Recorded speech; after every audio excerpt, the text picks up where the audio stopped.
లూకా సువార్త 11వ అధ్యాయం. ఆయన ఒక చోట ప్రార్థన చేయుచుండెను. ప్రార్థన చాలించిన తర్వాత ఆయన శిష్యులలో ఒకడు, ప్రభువా, యోహాను తన శిష్యులకు నేర్పినట్లుగా మాకును ప్రార్థన చేయ నేర్పుమని ఆయనను అడిగెను. అందుకు ఆయన, మీరు ప్రార్థన చేయునప్పుడు, తండ్రి, నీ నామము పరిశుద్ధపరచబడును గాక, నీ రాజ్యము వచ్చును గాక, మాకు కావలసిన అనుదిన ఆహారము దినదినము మాకు దయచేయుము. మేము మాకచ్చి ఉన్న ప్రతి వారిని క్షమించుచున్నాము గనుక మా పాపములను క్షమించుము, మమ్మును శోధనలోనికి తేకుము అని పలుకుడని వారితో చెప్పెను. మరియు ఆయన వారితో ఇట్లనెను, మీలో ఎవనికైనా ఒక స్నేహితుడుండగా అతడు అర్ధరాత్రి వేళ ఆ స్నేహితుని యొద్దకు వెళ్ళి, స్నేహితుడా, నాకు 3 రొట్టెలు బదులిమ్ము, నా స్నేహితుడు ప్రయాణము చేయుచు మార్గంలో నా యొద్దకు వచ్చి ఉన్నాడు, అతనికి పెట్టుటకు నా యొద్ద ఏమీ లేదని అతనితో చెప్పిన ఎడల అతడు లోపలనే ఉండి, నన్ను తొందర పెట్టవద్దు, తలుపు వేసి ఉన్నది, నా చిన్నపిల్లలు నాతో కూడా పండుకొని ఉన్నారు, నేను లేచి ఇయ్యలేనని చెప్పున, అతడు తన స్నేహితుడైనందున లేచి ఇయ్యకపోయినను అతడు సిగ్గుమాలి మాటి మాటికి అడుగుట వలననైనను లేచి అతనికి కావలసినవన్నీ ఇచ్చును అని మీతో చెప్పుచున్నాను. అటువలే మీరును అడుగుడి, మీకియ్యబడును, వెదకుడి, మీకు దొరుకును, తట్టుడి, మీకు తీయబడును. అడుగు ప్రతివానికి ఇయ్యబడును, వెదకువానికి దొరుకును, తట్టువానికి తీయబడునని మీతో చెప్పుచున్నానని. మీలో తండ్రి అయిన వాడు తన కుమారుడు చేపనడిగితే చేపకు ప్రతిగా పామునిచ్చునా? గుడ్డునడిగితే తేలునిచ్చునా? కాబట్టి మీరు చెడ్డవారయుండియు మీ పిల్లలకు మంచి ఈవులనియ్య నెరిగి ఉండగా, పరలోకమందున్న మీ తండ్రి తన్ను అడుగు వారికి పరిశుద్ధాత్మను ఎంతో నిశ్చయముగా అనుగ్రహించుననెను. ఒకప్పుడు ఆయన మూగ దెయ్యములను వెళ్ళగొట్టుచుండెను. ఆ దెయ్యములు వదిలిపోయిన తర్వాత మోగవాడు మాటలాడెను గనుక జనసమూహములు ఆశ్చర్యపడెను. అయితే వారిలో కొందరు, వీడు దెయ్యములకు అధిపతి అయిన బయల్జెబూలు వలన దెయ్యములను వెళ్ళగొట్టుచున్నాడని చెప్పుకొనిరి. మరికొందరు ఆయనను శోధించుచు, పరలోకము నుండి ఒక సూచక క్రియను చూపుమని ఆయనను అడిగిరి. ఆయన వారి ఆలోచనలనెరిగి వారితో ఇట్లనెను, తనకు తానే వ్యతిరేకముగా వేరుపడిన ప్రతి రాజ్యమును పాడైపోవును, తనకు తానే విరోధముగా ఇల్లు కూలిపోవును. తనకు తానే విరోధమైన ఇల్లు కూలిపోవును.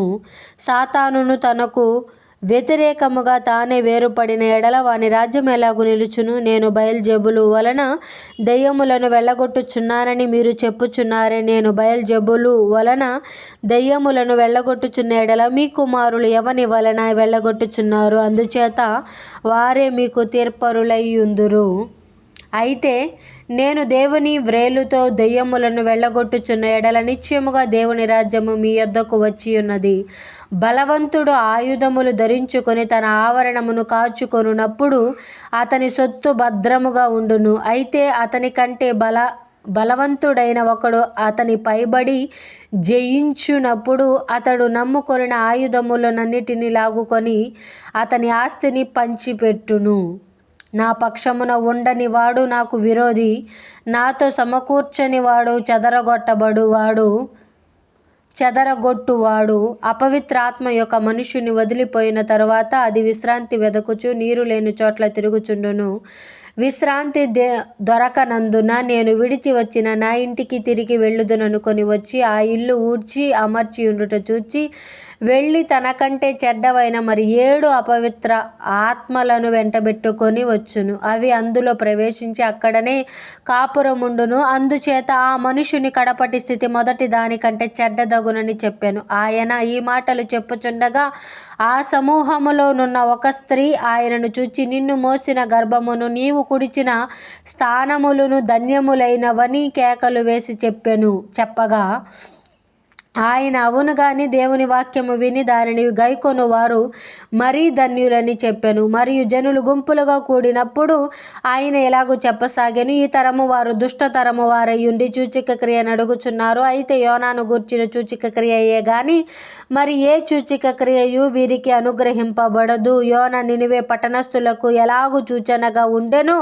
అలాగే మనుష్య కుమారుడును ఈ తరము వారికి సూచనగా ఉండును. దక్షిణ దేశపు రాణి విమర్శ కాలమున ఈ తరము వారితో కూడా లేచి వారి మీద నేరస్థాపన చేయును. ఆమె సొలొమోను జ్ఞానము వినుటకు భూమి అంతముల నుండి వచ్చెను. ఇదిగో సొలొమోను కంటే గొప్పవాడిక్కడ ఉన్నాడు. నినివే మనుష్యులు విమర్శ కాలమున ఈ తరము వారితో కూడా నిలవబడి వారి మీద నేరస్థాపన చేయుదురు. వారు యోన ప్రకటన విని మారు మనసు పొందిరి. ఇదిగో యోన కంటే గొప్పవాడిక్కడ ఉన్నాడు. ఎవడును దీపము వెలిగించి చాటు చోటునైనను కొంచెము క్రిందనైనను పెట్టడు గాని లోపలికి వచ్చు వారికి వెలుగు కనబడుటకు దీపస్తంభము మీదనే పెట్టును. నీ దేహమునకు దీపము నీ కన్నే గనుక నీ కన్ను తేటగానుంటే నీ దేహమంతయు వెలుగుమయమై ఉండును. అది చెడినదైతే నీ దేహమును చీకటిమయమై ఉండును.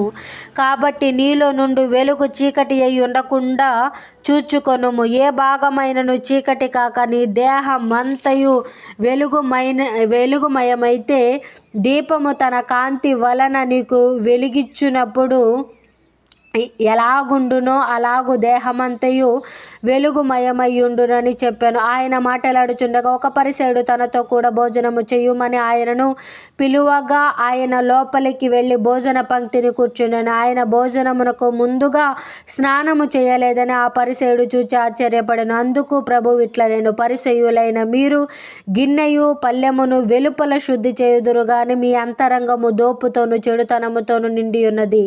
అవివేకులారా, వెలుపలి భాగమును చూచిన వాడు లోపటి భాగమును చేయలేదా? వెలుపలి భాగమును చేసిన వాడు లోపటి భాగమును చేయలేదా? కాగా మీకు కలిగినవి ధర్మము చేయుడి, అప్పుడు మీ కన్నియు శుద్ధిగా ఉండును. అయ్యో పరిసయ్యులారా, మీరు పుదీనా సదాపా మొదలైన ప్రతి కూరలోను 10వ వంతు చెల్లించుచున్నారే గాని న్యాయమును దేవుని ప్రేమను విడిచిపెట్టుచున్నారు. వాటిని మానక వీటిని చేయవలసి ఉన్నది. అయ్యో పరిసయ్యులారా, మీరు సమాజ మందిరములలో అగ్రపీఠములను సంత వీధులలో వందనములను కోరుచున్నారు. అయ్యో మీరు కనబడని సమాధుల వలె ఉన్నారు. వాటి మీద నడుచు మనుష్యులు అవి సమాధులని ఎరగరనెను. అప్పుడు ధర్మశాస్త్రోపదేశకుడు ఒకడు, బోధకుడా, ఇలాగూ చెప్పి మమ్మును కూడా నిందించుచున్నావని ఆయనతో చెప్పగా ఆయన, అయ్యో ధర్మశాస్త్రోపదేశకులారా, మోయశక్యము కాని బరువులను మీరు మనుష్యుల మీద మోపుదురు గాని మీరు ఒక వ్రేలితోనైనను ఆ బరువులను ముట్టరు. అయ్యో మీ పితరులు చంపిన ప్రవక్తల సమాధులను మీరు కట్టించుచున్నారు. కావున మీరు సాక్షులై మీ పితరుల కార్యములకు సమ్మతించుచున్నారు. వారు ప్రవక్తలను చంపిరి, మీరు వారి సమాధులను కట్టించుదురు. అందుచేత దేవుని జ్ఞానము చెప్పినదేమనగా, నేను వారి యొద్దకు ప్రవక్తలను అపోస్తులను పంపుదును. వారు కొందరిని చంపుదురు, కొందరిని హింసింతురు.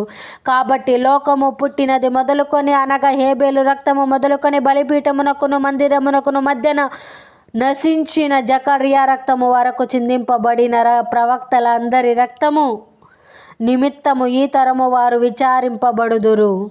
నిశ్చయముగా ఈ తరము వారు ఆ రక్తము నిమిత్తము విచారింపబడుదురని మీతో చెప్పుచున్నాను. అయ్యో ధర్మశాస్త్రోపదేశకులారా,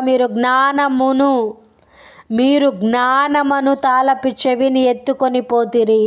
మీరును లోపల ప్రవేశించు వారిని అడ్డగింతురని చెప్పాను. ఆయన అక్కడ నుండి వెళ్ళినప్పుడు శాస్త్రులను పరిసయ్యులను ఆయన మీద నిండా పగపట్టి ఆయన మీద నేరము మోపవలెననియుండి ఆయన నోట నుండి వచ్చు ఏ మాటనైనను పట్టుకొనుటకు పొంచి వెదకుచు చాలా సంగతులను గూర్చి ఆయనను మాటలాడింపసాగిరి.